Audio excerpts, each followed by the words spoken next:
Very nice, right on your heart. Korematsu, we stand up for what is right. At Fred T. Korematsu Discovery Academy in East Oakland, kids start the day with a pledge that emphasizes morality and courage. We chose the name Fred Korematsu because we really felt like the attributes that he showed in his work are things that the children need to learn, is that common people can stand up and make differences in a large number of people's lives. In 1942, an ordinary American took an extraordinary stand. Fred Korematsu boldly opposed the forced internment of Japanese Americans during World War II. The children, they relate very strongly to Mr. Korematsu. A lot of our population is, including me, we are immigrants, and I asked them, are you Mexican American or are you American? Half of them were like, we're American. And when they relate it to their lives, they see how unfair something like that can be. It was December 7th, it was Sunday.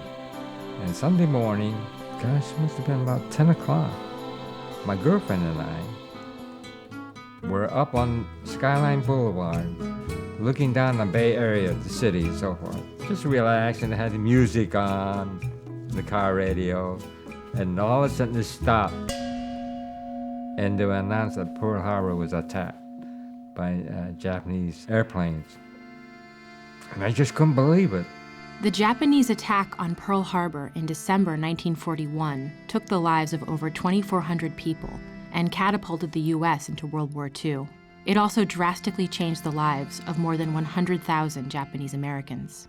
It made it twice as hard to live here decently and to prove that you're more American than Japanese.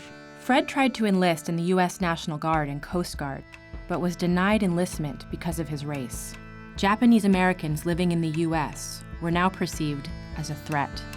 In February of 1942, President Franklin Roosevelt signed Executive Order 9066, forcing them into prison camps across the West Coast. It just burned me up that this happened, and I was still determined to prove that I'm an American.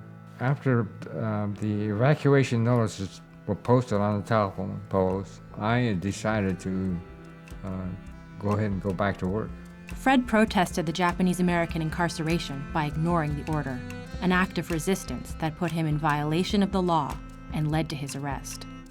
The judge said that I violated the military order. There was 4 MPs standing there, and they would start pulling out the guns. They said, we have orders from my commanding officer that he is not going to take a step outside this door. Fred was forced into the Topaz incarceration camp in Utah with the rest of his family. I didn't have any luggage or anything. It was just whatever I had on my back. There's no floor, it's just dirt. So the wind was blowing through there, and there's cracks all around the walls. And there was a light bulb up there, one light bulb on the ceiling, and also an iron cot with straw, and that was it.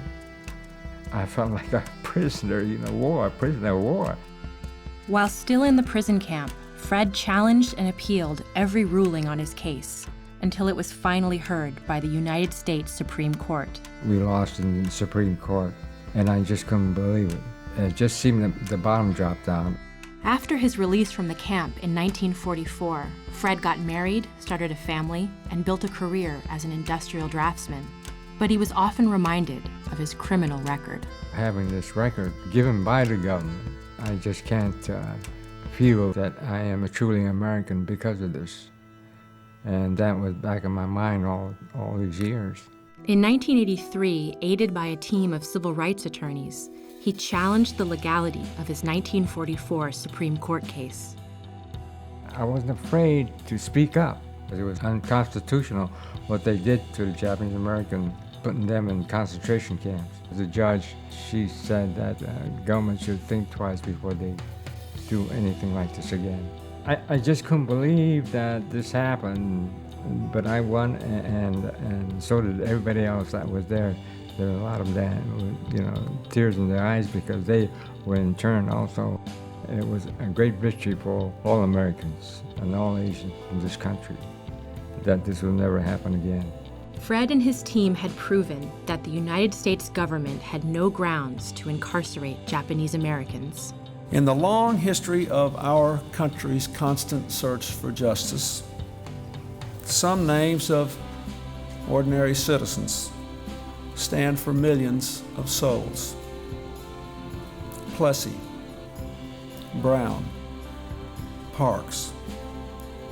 To that distinguished list, today we add the name of Fred Korematsu.